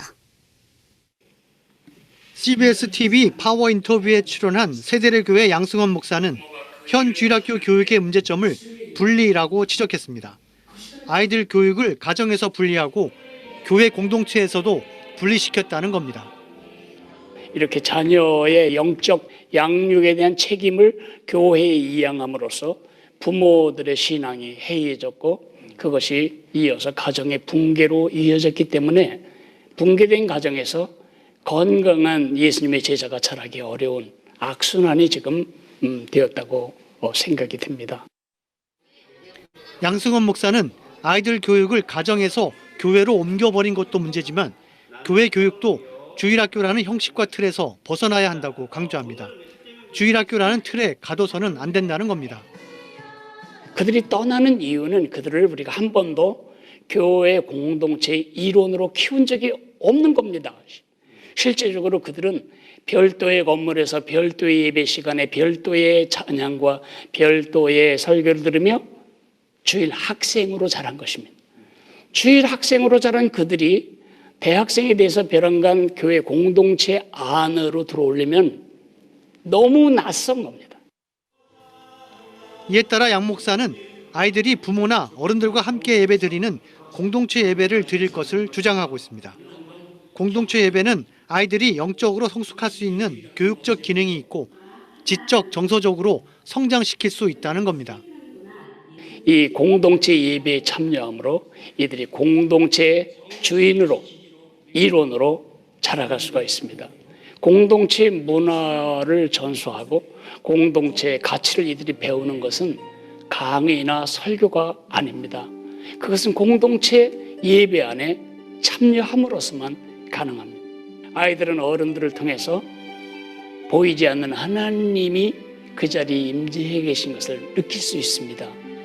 공동체 예배만큼 주일학교를 살려내 더 좋은, 더 효과적인 방법은 없다. 저는 이렇게 생각합니다. CBS 뉴스. 네, 영상은 여기까지이고요. 다시 프레젠테이션으로 돌아오겠습니다. 영상 잘 보셨지요? 할아버지, 할머니, 엄마, 아빠, 자녀가 함께 예배드리는 것을 전세대 통합 예배라고 부르는데요. 왜 갑자기 세대 통합에 대해서 이야기하느냐? 우리 한국교회에는요, 영아부부터 시작해가지고 장년부, 실버성교회까지 부서를 쪼개서 연령의 발달과 그 연령층의 필요와 입맛을 맞도록 예배를 계획하고 교육을 진행해 왔습니다. 굉장히 전문적으로 진행을 해 왔는데요. 그런데 어쩐 일인지 한국교회의 주일학교 비율이요. 점점 줄어들고 있는 거예요. 제가 이제 구세군 교단으로 오기 전에 감리교회 전도사로 사역을 하고 있었는데요. 제가 6년 동안 섬겼던 교회가요. 유아부서부터 이렇게 장년부까지 부서가 다 쪼개져 있는 교회였습니다. 전도를 하지 않아도 인원이 증가하고 대학생, 청년회가 200명가량 정도 됐으니까 굉장히 부흥하는 교회였습니다. 그런데 그 교회에 문제가 있었어요. 청년이 되어가지고 청장년으로 이제 가면은요. 교회를 이탈하는 거예요. 청년까지 잘 키워가지고 장년으로 올려보냈는데 결혼을 해서 올려보냈는데 이상하게 그 친구들이 다 이탈을 해버리는 거예요. 그리고 이제 무슨 행사가 있으면요. 장년부랑 청년부가 항상 트러블이 있었습니다. 우리 애들 빼가지 마세요. 우리 예배 분위기 흐트러져요. 안 됩니다. 예수님 안에서 한 몸인 교회인데요. 각 부서의 유익을 위해서 쪼개지고 나누어지기를 반복하는 거예요. 장년부는요, 청년부서에게 말하기를 너희는 예산을 우리한테 지원받잖아. 근데 왜 우리한테 이렇게 협조적이지가 않아? 하면서 팽팽한 긴장감이 장년부와 청년부 사이에 항상 있었습니다. 사랑하는 우리 사역자 여러분, 세대를 분리하는 것은요, 장점이 반드시 있습니다. 그런데요, 장기적으로 볼 때 세대를 분리하면요, 믿음의 공동체 이탈이 생기는 겁니다. 그래서 질문이 생긴 거예요. 세대를 분리하는 지금의 예배 형태와 교육이 옳은 걸까? 이러한 문제 제기에서 나온 것이 바로 세대 통합 예배입니다. 다음 세대를 길러내는 것이 바로 이 세대 통합에서 찾자는 게 바로 세대 통합을 하는 예배인데요. 우리 함께 신명기 말씀을 읽어보시겠습니다. 시작. 내 자녀에게 부지런히 가르치며 집에 앉았을 때에든지 길을 갈 때에든지 누워 있을 때에든지 일어날 때에든지 이 말씀을 강론할 것이며 아멘. 하나님 말씀의 중심은 어디에 있습니까? 사실 가정입니다. 네 자녀를 부지런히 말씀을 가르치라는 것은요. 부모님에게 책임이 있는 거예요. 그런데 요즘은 자녀 교육을요. 학원에 맡기고 전문 기관에 맡기듯이 이 자녀 신앙 교육 역시 교회에다가 모든 책임을 맡겨버린 거예요. 그래서 이 세대 통합 유형은요. 부모님이 하나님의 사명을 감당할 수 있도록 교회가 지원을 해주는 모델입니다. 만약 구세군에서 이 세대 통합 예배를 적용하면 어떤 그림이 나올까 해서 제가 성결의 예배를 디자인을 해보았는데요. 아직 디자인만 해보고 실천은 해보지 않았어요. 그런데 함께 보시겠습니다. 예배 순서를 보시면은요. 이제 이 성결의 순서는 보시다시피 모든 세대로 초점이 맞춰져 있어요. 유아, 어린이, 청소년, 청년, 장년부가 함께 참여하고 공감할 수 있게 준비하는데요. 그래서 찬양과 경배 시간에 어린이 찬양, CCM, 구세군 찬송을 적절히 선곡하여서 부릅니다. 찬양단 역시 초등학생부터 장년부까지 스펙트럼을 넓히고요. 그 다음에 신앙 선포로 구세군 교리문을 선포하고 대표 기도를 합니다. 이때 기도자는 장년부만 하는 것이 아니라 청년부부터 장년부까지 연령층을 이제 넓혀서 이렇게 기도자를 정하면 되겠습니다. 그리고 헌금 봉헌 시간인데요. 저희 제1영문 같은 경우는 봉헌위원이 이제 하사관 중심으로 이루어지고 있습니다. 근데 이 봉헌 시간에 봉헌위원을 누구 가족으로 해보는 거예요. 예를 들면 정성희 부교 가족이 오늘의 헌금 봉헌위원이다 하면은 그 가정이 이제 그 성결의 부모님들께 봉헌을 이제 다 이제 봉사를 하고 단 위에 갔을 때 담임사관님께서 축복 기도를 해주실 때 그 헌금 봉헌된 헌금을 위해서도 하고 그 가족을 위해서도 축복 기도를 해보는 것입니다. 그리고 이제 찬양대에 특별 순서가 있고요. 성경 봉독이 있는데 이때 봉독도 청소년 친구들부터 시작해서 장년부 중에서 순서자를 선택해 봅니다. 그 다음에 이제 좀 특별해지는 게 설교가 2번 있습니다. 먼저는 다음 세대의 설교인데요. 이때는 흩어져 앉아있던 자녀들을 모두 앞좌석으로 모아 앉히고요. 뭐 예를 들면 첫 번째 주는 유치부 수준에 맞게 두 번째 주는 우리 1, 2, 3학년 수준에 맞게, 또 세 번째 주는 초등학교 4, 5, 6학년 수준에 맞게 이렇게 다음 세대 연령의 수준에 맞추어서 하나님 말씀을 전하는 거예요. 그러면 우리 부모님들은 우리 자녀가 어떤 메시지를 듣는지 그 자리에서 함께 듣는 것입니다. 아이들 눈높이에 맞게 짜여진 그 메시지는요, 장년들에게도 참 쉽고 은혜가 됩니다. 근데 이때 전하는 하나님 말씀은요, 뒤에 이어지는 담임상아님의 그 메시지 본문과 대지가 똑같아야 돼요. 즉 장년부와 청년부가 성경 본문의 예배 주제를 맞추는 것입니다. 담임상아님과 청년부서의 사역자는요, 같은 성경 본문과 같은 성경 대지로 그날의 말씀 선포를 하고 모임과 교제 활동을 계획하는 것입니다. 그래서 참 불편하겠지만 담임상아님들은 적어도 2, 3주 전에는 청년부서 사역자에게 성경 본문과 설교 대지를 공유해야 합니다. 그래야지 청년부서 사역자들이 그 자료에 맞게 아이들을 위한 시각자료, 보조 교제 활동을 계획할 수가 있습니다. 이렇게 다음 세대 설교가 끝나면은요, 우리 자녀들이 부서실로 이동을 하는 거예요. 부서실로 이동하는 그 분당을 나서는 아이들을 향해서 우리 군호님들은 자녀들을 향해 손을 뻗치면서 자녀 축복 노래를 불러줍니다.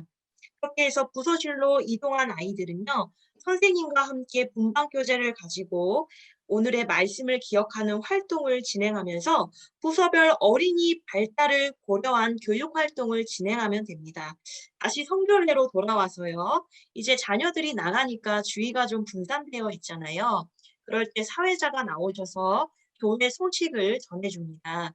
교회 소식이 전해진 다음 담임상아님 나오셔서 말씀 전하시고 헌신 기도하시고 파송 찬양하시고 축도로 모든 성결 예배를 맞추면 됩니다. 이렇게 온 세대 예배 순서자를 보면은요, 장년들뿐만 아니라 청년 부서를 다 포함하고 있습니다. 그래서 다음 세대로 하여금 너희는 성결회의 구경꾼이 아니야. 예배의 능동적 참여자야. 우리는 모두 한 몸의 교회의 지체야라는 것을 인식합니다. 당장은 어려울 수 있지만은요, 이렇게 다음 세대가 성결의 예배 순서자로 경험하면은 이 경험이 자연스럽게 신앙 발달에 영향을 미칩니다. 왜냐하면 예배 순서자로 참여한다는 것은 그 예배 안에 있는 질서, 예배 안에 있는 의미를 자연스럽게 경험하게 되는 것인데요. 다음 세대는요, 지금 세대가 드리는 예배를 통해서 예배를 배우고 예배에 담긴 의미를 받아들이게 됩니다. 이렇게 모든 성결 예배가 끝나면은요, 영문 밖으로 나서는 우리 군우님들에게, 어린이들에게 가정에서 신앙 교육이 일어날 수 있도록 돕는 가정 대화지, 가정 예배 페이퍼를 공유합니다.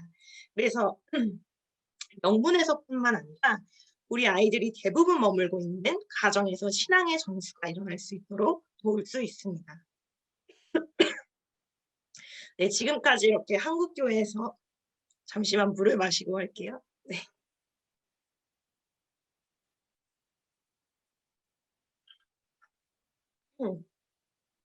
네, 지금까지 이렇게 한국교회에서 코로나 이후에 주일학교를 운영하는 모델을 제시해 드렸는데요. 이 모델마다 장점이 있고요. 단점이 있습니다. 그래서 우리 영문에 적용이 가능한 부분이 있고요. 가능하지 않은 부분도 있을 거예요. 하지만은 코로나 이후에 우리 주일학교를 재정비해봐서 어떻게 운영할지 우리 사역자분들이 함께 기도해보고 실행해 보시기를 권면해드립니다. 마지막으로 시대가 변해도 변하지 않는 주일학교 운영 원칙 3가지에 대해서 말씀드리려고 합니다. 함께 읽어보실까요? 시작. 네, 그렇습니다. 주일학교를 통치하고 운영하시는 분은 바로 예수님이십니다. 우리 사랑하는 교사 여러분, 우리 주일학교에 소망이 있습니다. 아멘. 예수님이 우리 주일학교를 경영하시기 때문에, 또 우리 주일학교와 함께 하시기 때문에 우리 주일학교에 소망이 있는 것입니다. 말씀을 같이 읽어보길 원하는데요. 요한계시록 2장 1절입니다. 시작. 에베소 교회 사자에게 편지하라. 오른손에 있는 7뼈를 붙잡고 7 금촛대 사이를 거느시는 이가 이르시되. 네, 감사합니다. 여기서 일곱 금 촛대 사이를 거니시는 분, 바로 교회 사이를 거니시는 예수님을 말씀하시는데요. 우리 예수님께서 교회와 함께 하시고 또 교회를 경영하고 통치하신다는 뜻이 바로 거니시는 이가 이르시되라는 의미입니다. 그렇습니다. 교회는 예수님의 통치가 함께하기 때문에요. 우리 부서에 희망이 있는 것입니다. 이것을 꼭 기억하시고 우리 부서는 예수님이 함께 하시기 때문에 우리 부서에 소망이 있다라는 것을 가지고 사역하는 우리 모두가 되기를 소원합니다. 두 번째 원리입니다. 함께 읽어보실까요? 시작. 예수님과 만남의 목표를 맞추어라. 아멘. 예수님께서 누가복음에서 말씀을 하셨는데요. 이렇게 말씀하십니다. 함께 읽어보실까요? 예수께서 그 어린 아이들을 불러 가까이 하시고 이르시되 어린 아이들이 내게 오는 것을 용납하고 금하지 말라. 하나님의 나라가 이런 자의 것입니다. 아멘. 네. 우리가 왜 예배를 드릴까요? 또 우리가 왜 하나님의 말씀을 전할까요? 우리가 왜 성경학교를 계획하고 이렇게 기도를 할까요? 그 이유는 모두 다 예수님과의 만남이 있기 때문입니다. 어린 아이들이 내게 오는 것을 용납하고 금하지 말라. 하나님의 나라가 이런 자의 것이니라 말씀하셨습니다. 예수님은요, 우리 아이들이 예수님께로 가까이 오기를 너무나도 원하세요. 예수님은요, 우리 아이들을 너무나도 사랑하십니다. 50명이 모이는 성경학교여도요, 중심이 예수님과의 만남이 있지 않으면은요, 아무 의미가 없는 거예요. 살아계신 예수님과 연결시켜 주느냐, 그 만남을 열어주느냐가 중요한 것입니다. 예수님과의 만남이 있는 우리 예배가 되게 해달라고 기도로 준비하시기 바랍니다. 예수님과의 만남이 있는 우리 예배 되게 해달라고요. 어린이들과 함께 기도로 준비하시기 바랍니다. 예수님은 우리의 기도를 들으시고 그 만남의 문이 열리도록 역사하십니다. 제가요, 작년 8월부터 제1영문 학생회를 담당하게 되었는데요. 현장 예배는 준비되고 영상 예배를 드릴 때였습니다. 평균 18명 출석하던 학생회가요. 이제 현장 예배를 10월에 재개하게 되자 3명 나오는 거예요. 영문 안에서 가장 문제가 많던 부서가 학생회였고 가장 방치되고 있고 교사들도 없다고 취약한 부서라고 분류됐던 부서가 바로 학생회였는데요. 지금은 어떻게 되었을까요? 여전히 교사들의 인원은 충원되지 않았지만 그럼에도 불구하고요. 코로나 이전과 같은 18명 예배 인원을 지금 유지하고 있습니다. 왜 작년 10월에는 3명이었는데 갑자기 18명으로 왜 늘어났을까요? 화려한 찬양단이 있기 때문일까요? 아닙니다. 찬양 리더 1명밖에 없습니다. 화려한 성경 지식이 능수능란한 교사분들이 있어서일까요? 아니요. 목양사가님의 권유로요. 이제 막 3년 차가 넘어가는 선생님밖에 없습니다. 아니면 청소년 사역에 일가견이 있는 사역자로 배치되었기 때문일까요? 아니요. 저는요. 청소년 사역을 처음 맡게 됐고요. 이지의 영역을 탐색하고 있는 부족한 목회자입니다. 근데 왜 작년 10월과 지금의 예배 인원이 달라졌을까요? 그 이유는요.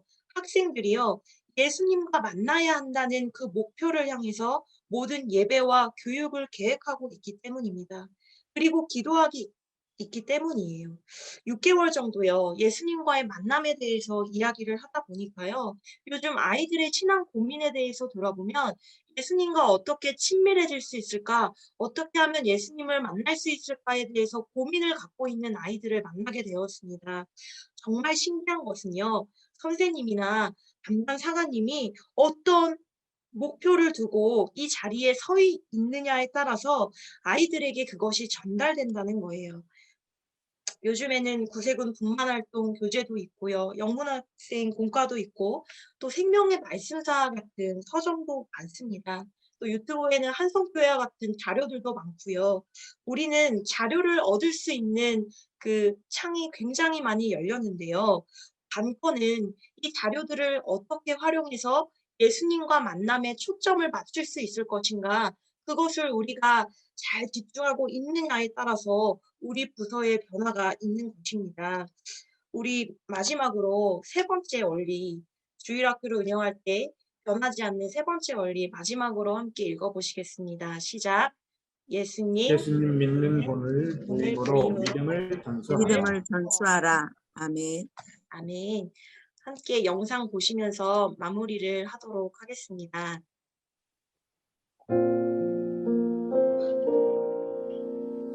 우리가 잘못하고 있는 게 뭐예요? 신앙교육의 실패가 뭐예요? 저도 어릴 때부터 보수적인 교단에서 자라가지고 눈만 뜨면 하는 게 강요였습니다. 예배 빠지면 안 된다. 왜 예배에 빠지면 안 되는지, 예배가 얼마나 놀라운 기쁨이 되는지 가르쳐주는 선생님들은 별로 없었습니다. 우리의 신앙이요, 이것도 하지마, 그것도 하지마, 지각하지마, 졸지마. 예배 시간에는 집중해야 돼, 헌금해야 돼. 왜 11조 안에 온통 하지마로 가득 차지만, 그래서 우리가 갖는 비극이 뭐예요? 세상 사람들보다 죄 안 지려고 참고 못 참겠다 해버리고 해서 우리가 세상 사람과 다른 것 딱 한 걸음 뒤 늦게 하는 것 뿐이에요. 틀렸습니까? 우리가 하나님 앞에 기억해야 되는 건, 죄 짓지 않으려고, 세상 닮아가지 않으려고 노력하는 것도 필요하지만, 여러분, 테스트 앤 프루브래요. 놀라우신 그 하나님의 사랑을 내 삶 속에서 맛보는 겁니다. 경험하는 겁니다. 그래서 여러분, 시편 34편 8절, 너희는 여호와의 선하심을 맛보아 알지어다. 지난 한 주 내내 그 되뇌었던 문장 하나가 있는데 화면으로도 제가 좀 띄워달라 그랬습니다. 쾌락을 억제해야 행복한 것이 아니고, 행복해야 쾌락을 억제할 수 있다. 너무 저에게 힘이 되는 말씀이었습니다. 죄 안 지으려고 억제해서 되는 게 아니에요. 쾌락을 억제해서 행복한 게 아니고, 행복해야 쾌락을 억제할 수 있는 겁니다. 하나님의 그 사랑, 하나님의 신비로운 능력, 하나님의 일하심, 우리 삶 속에서 이것을 마음껏 누리며 행복하면 죄악의 쾌락 이겨낼 힘이 제공되는 줄 믿습니다. 네, 감사합니다. 다시 프레젠테이션으로 코로나19로 교회 주일학교 운영이 많이 어려워졌죠. 우리 사랑하는 사역자 여러분, 예수님을 믿는 기쁨이 우리에게 먼저 함께하기를 축복합니다. 예수님 안에서 살아가는 능력을요, 먼저 경험하시기를 바랍니다. 우리 아이들을 가르치기 전에 먼저 그 가르침이 내 삶인지를 돌아보기를 원합니다. 우리가 예수님 안에 있는 삶을 살아갈 때 아이들이 그 모습을 봅니다. 그리고 그 아이들이 우리의 모습을 보고 닮아갑니다. 함께 말씀을 보시면은요, 디도서 말씀인데요. 함께 읽어보실까요? 시작. 범사에 내 자신이 선한 일에 본을 보이며 한 일에 본을 보이며 교훈에 부패하지 아니함과 단정함과 책망할 것이 없는 다른 말을 하게 하라. 아멘. 아멘. 우리가 범사에 본을 보이며 살아갈 때 우리의 다음 세대가 우리를 닮아 예수님의 본을 따르는 우리 아이들이 될 줄을 믿습니다. 네, 지금까지 말씀드린 우리 다음 세대를 사역할 때 세 가지 원리를 정리하겠습니다. 우리 다음 세대들에게 소망이 있습니다. 왜냐하면 우리 부서를 경영하고 다스리는 분이 바로 예수님이기 때문입니다. 그렇기 때문에 소망이 있습니다. 두 번째, 우리는 예수님과의 만남에 초점 맞춰서 사역을 해야 합니다. 예수님을 만나는 예배와 교육 행사가 되게 해달라고 기도함으로 준비해야 합니다. 그리고 마지막, 내가 먼저 예수님 믿는 본을 보여야 합니다. 우리가 본을 보이며 살아갈 때 우리가 만나는, 우리가 가르치는 아이들에게 믿음이 전수됩니다. 우리의 삶으로 증명될 때 아이들이 그 삶을 배우게 되는 것입니다. 네, 이상 이렇게 코로나19 이후에 우리 주일학교 운영을 어떻게 해야 할지에 대한 모든 강의를 마치겠습니다. 되게 많이 부족함에도 불구하고 이렇게 강의에 함께 해주셔서 너무나도 감사드립니다. 네, 큰 박수 부탁드립니다. 감사합니다. 네, 너무 알찬 강의, 예, 너무나 감사합니다.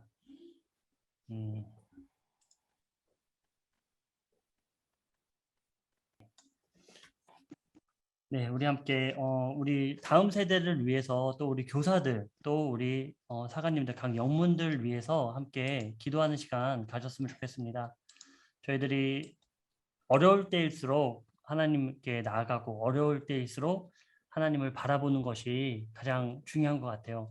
세상 사람들은 뭔가가 필요하지 않냐라고 하지만 그렇지 않습니다. 우리가 먼저 하나님께 간구하고 모세와 같이 두 손을 든다면 여호수아의 현장 싸움에서 당당히 이길 것이라고 생각합니다. 우리가 먼저 모이신 모든 분들이 우리 사관님들 또 교사분들 또 사관학생님 또 많은 함께 해주시는 모든 분들의 같이 우리 짧지만 하나님께 간구하는 시간 함께 기도하는 시간 갖도록 하겠습니다. 네, 기도하겠습니다. 사랑의 하나님 아버지 감사합니다. 우리가 정말 하나님을 바라봅니다. 하나님, 우리가 가진 것이 너무나 없습니다. 현장은 너무나 하나님 아버지 어렵고 보이는 것은 너무나 아버지 부족한 것뿐입니다. 하나님, 저희들이 할 수 있는 것이 너무나 하나님 아버지 한정적이어서 아버지 그것이 핑계가 되어 하나님 아버지께 온전히 나아가지 못하고 하나님 아버지께 온전히 간구하지 못하고 우리가 하나님 아버지 현실 앞에 아버지 주저앉았던 우리들의 아버지 어리석은 모습들을 오늘 시간 하나님께 고백하게 됩니다. 하나님 아버지 바라고 나오기는 하나님 아버지 우리가 한 마음으로 하나님께 나아가 하나님께 간구하오니 하나님 아버지 우리에게 허락하여 주시고 아버지 현장의 이 싸움 가운데 하나님 아버지 승리를 주님 허락하여 주시옵소서. 주님 승리 주시는 가운데 우리가 하나님 아버지 나아가기 원합니다. 주님 승리 주신 가운데 우리가 주님을 바라보기 원합니다. 하나님 아버지 우리가 한 마음으로 주님을 바라볼 수 있게 도와주시고 우리가 한 마음으로 주님께 나아가 아버지 엎드려지며 그 가운데 하나님의 놀라우심을 바라보며 하나님 아버지 저희들 나아갈 수 있도록 아버지 인도하여 주시고 아버지 함께 해주시옵소서. 사랑의 하나님, 기도와 말씀에 아버지는 누가 나갈 수 없음을 고백합니다. 우리가 먼저는 하나님 아버지께 간구하고 먼저는 하나님 아버지께 나아가며 아버지 기도와 간구로서 주님의 나라를 소망하며 나아갈 수 있도록 아버지 역사해 주시고 아버지 인도하여 주시옵소서. 아버지 우리가 한 마음으로 모였습니다. 아버지 서울지방을 넘어 전 지방 전 구세군에 하나님 아버지 우리의 소망이 아버지 드러날 수 있게 도와주시고 저희들 준비됨으로 말미암아 하나님 아버지 정말 주님의 영광 드러내며 우리 다음 세대를 살리는 아버지 우리 영문들이 될 수 있도록 우리 서울지방 될 수 있도록 우리 구세군이 될 수 있도록 주님께서 아버지께서 채워주시고 아버지 인도하여 주시옵소서. 저희들 하나님 아버지 부족합니다. 아버지 연약합니다. 하나님 그러나 우리에게 능력 주신 자 안에서 우리가 모든 것이 가능한 것임을 오늘 시간 고백하게 되오니 하나님 우리에게 능력 주시고 우리의 넉넉히 하나님 아버지 승리할 수 있도록 주여 인도하여 주시옵소서. 받아주시며 놀라운 현장의 변화가 일어날 수 있는 주님의 귀한 은총으로 함께하여 주시옵소서. 예수님의 이름으로 기도드리옵나이다. 아멘. 네, 우리 다 같이 주기도문 하심으로 그렇게 오늘 교사 강좌를 마치도록 하겠습니다. 하늘에 계신 우리 아버지여 이름이 거룩히 여김을 받으시오며 나라가 임하시오며 뜻이 하늘에서 이루어진 것 같이 땅에서도 이루어지이다. 오늘 우리에게 이런 양식을 주시옵고 우리가 우리에게 죄 지은 자를 사하여 준 것 같이 우리의 죄를 사하여 주시옵고 우리를 시험에 들게 하지 마시옵소서. 다만 악에서 구하시옵소서. 나라와 권세와 영광이 아버지께 영원히 싸움나이다. 아멘. 아멘. 네, 오늘 이렇게 참석해 주셔서 너무 감사드리고 네, 오늘 회의를 바탕으로 잘 준비해서 가시적인 시간에 성과를 내도록 하겠습니다. 다시 한번 장관님 계속 처음부터 끝까지 참석해 주셔서 너무나 감사드리고 각 사관님들 또 우리 담임부님들 그리고 교사분들 특히 우리 일선에서 고생하시는 우리 교사분들 모두 너무나 감사하고 축복하고 또 사랑합니다. 다음 시간에도 함께 동참해 주시길 바랍니다. 감사합니다. 우리 수고하신 청년 담당관에게 박수 한번 보내주세요. 네, 고맙습니다. 네, 애쓰셨습니다. 감사합니다. 고맙습니다. 네, 승리하세요. 승리하세요. 승리하세요. 감사합니다.